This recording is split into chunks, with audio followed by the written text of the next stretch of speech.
Τόσο πολύ αγάπησε ο Θεός τον κόσμο, ώστε έδωσε τον Γιο Του, τον μονογενή, για να μην χαθεί κάθε ένας ο οποίος πιστεύει σε αυτό, αλλά να έχει αιώνια ζωή.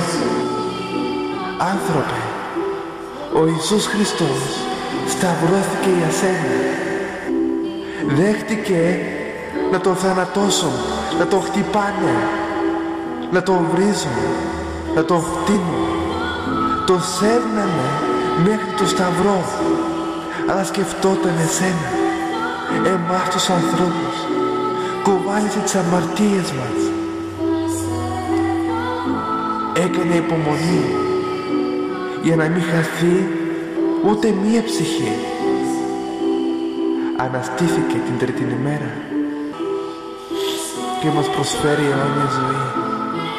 Θέλει μια μέρα να είμαστε εκεί μαζί Του, στον ουρανό, που κλάμα δεν υπάρχει, ούτε πόνος, αλλά υπάρχει μόνο χαρά, αγάπη και αιώνια δικιά Του παρουσία.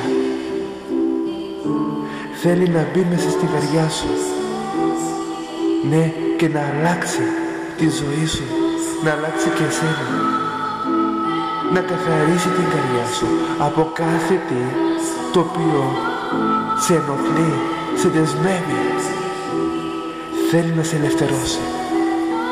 Άνοιξε την καρδιά σου και πες στον Ιησού Χριστό με μια απλή προσευχή: έλα και γίνε Κύριος στη ζωή μου και σωτήρας της ψυχής μου. Ο Ιησούς Χριστός σε αγαπάει.